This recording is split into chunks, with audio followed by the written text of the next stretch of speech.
आज का विषय थोड़ा ज्यादा दिलचस्प है। यानी ज्यादातर अमेरिकी इजराइल का समर्थन क्यों करते हैं, ठीक वैसे ही जैसे यूरोपीय देशों में कैथोलिक फिलिस्तीन का समर्थन करते हैं। मैंने कहा पूरी आबादी नहीं, लेकिन कुछ अमेरिकी कैथोलिकों का समर्थन करती है, जबकि इसके विपरीत वे इजराइल का समर्थन करते हैं। हमारे विषय में सबसे महत्वपूर्ण बात यह है कि ये अमेरिकी, खासकर डेमोक्रेट और रिपब्लिकन, इजराइल के बहुत समर्थक हैं। क्योंकि हम अब अमेरिका के साथ सड़क मार्ग से यात्रा कर रहे हैं, लेकिन कभी कभी हमें अमेरिकी झंडे के साथ इजरायली झंडा दिखाई देता है। इसलिए मैंने कई लोगों से पूछा कि क्या वे यहूदी समुदाय से हैं। फिर मैंने उनसे पूछा कि क्या वे यहूदी समुदाय से हैं। वे यहूदी समुदाय नहीं है, लेकिन वे इजराइल के बहुत समर्थक हैं। इसका कारण क्या है? जैसा कि हम जानते हैं, अमेरिका एक ईश्वर केंद्रित देश है। यह ईश्वर पर आधारित देश है। यह एक ऐसा देश है जो ईश्वर पर निर्भर है। अमेरिका एक ऐसा देश है जो बाइबल को ईश्वर का वचन मानता है, लेकिन उस पर पूरी तरह विश्वास नहीं करता। इसलिए बाइबल में वर्णित इजराइल का इतिहास यह है कि इजराइल ईश्वर का चुना हुआ राष्ट्र है और ईश्वर उस छोटे से राष्ट्र के माध्यम से अपनी शक्ति, महिमा और अपने चरित्र को प्रकट करते हैं। इसीलिए चाहे कोई भी अमेरिकी सरकार आए, अमेरिका का मानना है कि इजराइल को दिया जाने वाला यह अपार समर्थन या अत्यंत प्रबल समर्थन, सभी स्तरों पर यह अटूट समर्थन उनकी जिम्मेदारी है। ये अमेरिकी मानते हैं कि इजराइल का समर्थन करना ही उनके लिए ईश्वर का आशीर्वाद प्राप्त करने का मार्ग है। क्योंकि बाइबल में कहा गया है, यदि तुम इजराइल को आशीर्वाद दोगे तो ईश्वर तुम्हें आशीर्वाद देगा। इसलिए इस आशीर्वाद की पृष्ठभूमि वास्तव में इतिहास में प्रकट होती है, क्योंकि अमेरिका का मानना है कि अमेरिका के आशीर्वाद के पीछे इजराइल के लिए प्रबल समर्थन है। यही इसका एक महत्वपूर्ण कारण है। ईश्वर समृद्ध है, इसलिए अमेरिकी मानते हैं कि इजराइल का समर्थन करना हमारा कर्तव्य है। तो अगला प्रश्न यह है कि इससे पहले अमेरिका के रणनीतिक सलाहकार हेनरी क्रिस्टेंसन एक महान सलाहकार थे। उन्होंने स्वयं कहा था कि उन्होंने कई पूर्व अमेरिकी राष्ट्रपतियों, लगभग 10 अमेरिकी राष्ट्रपतियों के साथ काम किया है।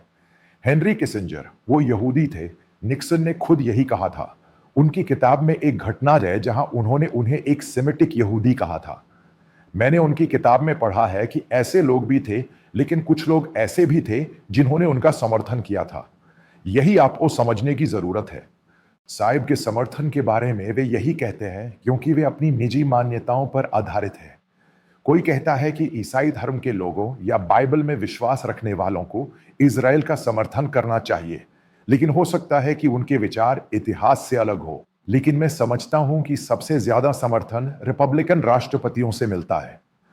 ट्रंप ने खुद कहा था कि अमेरिकी इतिहास में ऐसा कोई राष्ट्रपति नहीं हुआ जिसने इजराइल का इतना समर्थन किया हो। एक तरह का गहरा समर्थन है। उन्होंने यरूशलेम को इजराइल की शाश्वत राजधानी घोषित कर दिया। यह सब एक भयानक कदम है। तो इस गाजा युद्ध में अमेरिका ने अभी क्या किया? यह एक तरह का गहरा समर्थन था जिसके कारण यह समझौता हुआ। यही आपको समझने की जरूरत है। अब संयुक्त राज्य अमेरिका के विशेष दूत स्टीफन है कॉफ के साथ, जो एक यहूदी है, संयुक्त राज्य अमेरिका में इजरायली राजदूत माइक अकाबी, जो एक पादरी, एक पूर्व पादरी और एक राजनीतिज्ञ है। यह अकाबी ने 4 महीने पहले अमेरिकी राष्ट्रपति को एक पत्र लिखा था, जिसमें उन्होंने कहा था कि उन्हें संयुक्त राज्य अमेरिका से आए सुसमाचार प्रचारकों को अपने यहां आने की अनुमति देनी चाहिए। मुझे नहीं पता कि आपने इसे पढ़ा या नहीं। यह एक बड़ा मुद्दा बन गया और फिर ट्रंप उन पर बुरी तरह चिल्लाए। इस मुद्दे की वजह क्या है? असल में इस मुद्दे की वजह क्या है? जैसा कि हकाबी ने पहले कहा था, वह एक ईसाई मिशनरी और पादरी है। इसलिए जब वो समर्थन करते हैं तो उन्हें ईसाई मिशनरियों का समर्थन जरूर करना पड़ता है, क्योंकि भले ही वो इजराइल में है। ईसाई मिशनरियों की गतिविधियां वो जोर देकर कहते हैं कि यह कभी भी बाधा नहीं बननी चाहिए। वह अपने वर्तमान राजदूत पद का इस्तेमाल इसी के लिए कर रहे हैं। हम जान सकते हैं कि कुछ यहूदी इलाकों में ईसाई धर्मावलंबी यानी मसीहाई यहूदी है जिन्हें रूढ़िवादी यहूदी पीटते हैं। यही खबर है। अमेरिकी लोग इस पर कैसी प्रतिक्रिया देते हैं? वे अमेरिकी यहूदियों का समर्थन करने वाले नहीं है, बल्कि ऐसे यहूदी हैं जिन्होंने ईसाई धर्म को मसीहा मान लिया है। वे मानते हैं कि उनका मसीहा आ गया है और दूसरे नहीं आए हैं, और वे मानते हैं कि वह आ रहा है। यही अंतर है। खैर, अमेरिका इस मामले में एक तटस्थ रुख रखता है, क्योंकि अमेरिका यही कर सकता है। अमेरिका समग्र रूप से इजराइल का समर्थन करता है। अमेरिका को इस बात की परवाह नहीं है कि वह ईसाई धर्म के अनुयायी है या नहीं। वह अपने सदस्यों के माध्यम से पूरे इजराइल का समर्थन करता है।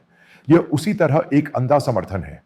मैं कैथोलिकों, अमेरिकी कैथोलिकों और यूरोपीय कैथोलिकों को दो मानता हूं, क्योंकि मेरी समझ यह है कि ये सभी एक ही कैथोलिक हैं। लेकिन अमेरिकी कैथोलिक यहूदी समुदाय भी इजराइल का समर्थन करता है, और स्वीडन, जो यूरोप के लोगों की तरह इजराइल का समर्थन करता है, इजराइल का समर्थन करता है। ऐसा कहने का कारण यह है कि वहां पुनर्वास से जुड़े यानी यहूदी समुदाय है, वहां घर है, और स्वीडन के कई व्यक्तिगत व्यवसायी इसमें बहुत मदद कर रहे हैं। इसी तरह अमेरिका में व्यक्तिगत ईसाई यहूदी हैं, उनके पास मूल रूप से एक इजरायली कोष है। मूल रूप से उनके पास पर्याप्त धन है। कई मायनों में ऐसा इसलिए है क्योंकि मुझे नहीं लगता कि अमेरिका और स्वीडन ऐसे देश हैं जो किसी देश के लिए व्यक्तिगत धन जुटाते हैं। इजराइल में इस समर्थन आधार के संदर्भ में ये अमेरिकी कैथोलिक यूरोपीय लोगों जैसे क्यों नहीं है? हम पहले ही कह चुके हैं कि इसका कारण यह है कि अमेरिका बाइबल में विश्वास करता है। यह इजराइल के प्रति एक बहुत ही विशिष्ट स्थिति है, क्योंकि यह बाइबल और इतिहास पर आधारित है, इस स्पष्ट विश्वास के साथ कि ये ईश्वर के लोग हैं।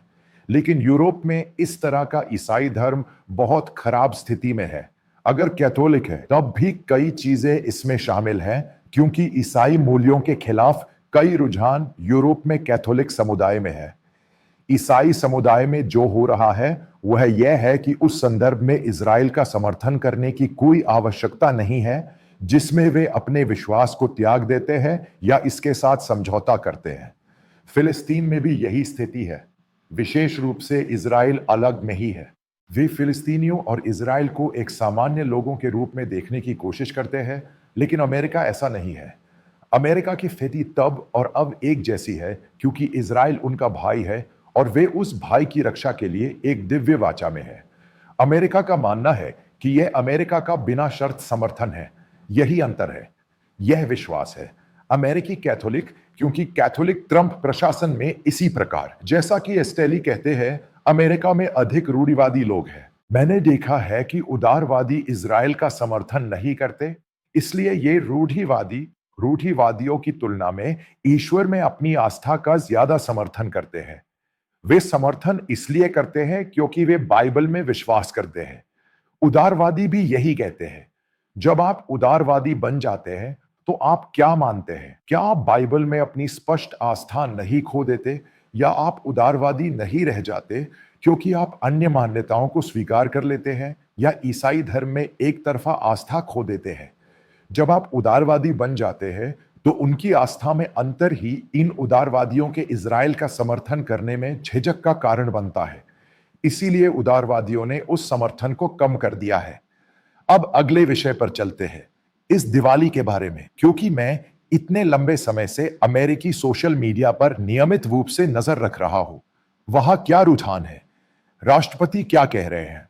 अन्य राजनीतिक दलों की अर्थव्यवस्था क्या है? क्योंकि यह वैश्विक है और हर कोई इसे देखता है। यह पहली बार है कि मैंने राष्ट्रपति ट्रंप पर, खासकर रिपब्लिकन पर, खासकर विवेक ग्राफ, मार्क रूबियो, जेडी वेंस, खासकर भारतीय मूल के लोगों पर इतना बड़ा और तीखा हमला देखा है। रिपब्लिकन इतने रूढ़िवादी क्यों हैं और उन पर हमला क्यों कर रहे हैं? यह बहुत दिलचस्प है। अमेरिका में यह कोई आम बात नहीं है। अमेरिका एक ऐसा देश है जो सबको स्वीकार करता है। अमेरिकी लोग बहुत उदार लोग हैं जो सभी धर्मों और सभी संस्कृतियों को स्वीकार करते हैं। मैंने इसकी पृष्ठभूमि की भी जांच की। हुआ यह कि ये हिंदू भाई जो भारतीय है, यहां आकर वही सब करते हैं जो वे इस देश में करते हैं। ये सब सड़क पर लुढ़का देते हैं। यहाँ के गणेश चतुर्थी मनाएं और गणेश प्रतिमा को जल में विदा करें। फिर यहाँ की नदियां वही करती हैं जो देश में गंगा नदी में होती है। ये सब अमेरिकी मानते हैं, जिससे कई सामाजिक मौतें होती है। उनका मानना है कि वॉशिंगटन यहाँ का वाराणसी है, इसलिए वे यहाँ इतना काम कर रहे हैं। फिर एक बात और है, अमेरिका का यह रूढ़िवादी समुदाय सोशल मीडिया के जरिए उस समय भारत में हो रही हर चीज पर नजर रख रहा है। अब हम दुनिया की सभी घटनाओं को अपने देश में रोज देख सकते हैं।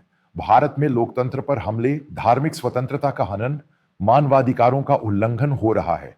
वे इस मामले को लेकर बहुत गंभीर हैं। तो भारत में ईसाइयों का इतना प्रतिशत है, फिर उन्हें संविधान द्वारा प्रदत्त धार्मिक स्वतंत्रता क्यों नहीं मिल रही है? उनके अधिकारों का हनन क्यों हो रहा है?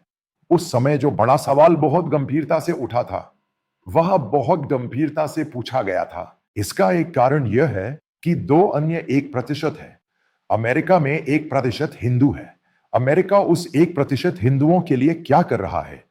यहां कितने हजार मंदिर हैं? अब डीसी निर्माण तीसरा सबसे बड़ा मंदिर है। अमेरिका मंदिरों के प्रति उदार दृष्टिकोण रखता है। आप कोई भी बड़ा मंदिर बना सकते हैं, है ना? ट्रंप का समर्थन करने वाले ज्यादातर लोग आरएसएस है। उनका समर्थन करने वाले गुजरात के बड़े बिजनेस टाइकून हैं, जिनमें कैश पटेल भी शामिल है, जिन्हें मैं सीधे तौर पर जानता हूं। ये सभी उन्हें भारी चंदा दे रहे हैं। अगर आप कैश पटेल कहते हैं तो यह कैश है, ये कैश पटेल है, तो ये सभी लोग कैश के पीछे हैं। तो यह कुछ भी नहीं है, सरकार को नहीं मिल रहा है। ये सारा चंदा और समर्थन उस अभियान से जुड़ा है जो कई सालों से चल रहा है। तो यह आरएसएस में ही है। अब जब मैं यहां कई लोगों से बात करता हूं, तो वे देश में आरएसएस या संघ परिवार की किसी भी बात का समर्थन नहीं करते। अमेरिका में हिंदू समुदाय का एक बहुत छोटा सा गुट ही है जो इस देश में हो रही घटनाओं का समर्थन करता है। ये कौन सा छोटा सा फैशन है जो धार्मिक स्वतंत्रता के हनन का समर्थन करता है? बाकी सब अमेरिकी हैं। जो लोग इस संस्कृति से जुड़ गए हैं, उनके लिए अमेरिका एक लोकतंत्र है।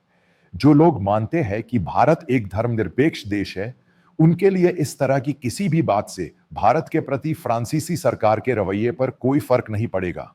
लेकिन एक और बात है, जिस तरह व्हाइट हाउस भारत और दूसरे देशों में धार्मिक स्वतंत्रता के हनन को देखता है, उसी तरह व्हाइट हाउस का इस मामले पर भी एक नजरिया है, जो हाल के दिनों में काफी गंभीरता से सामने आया है।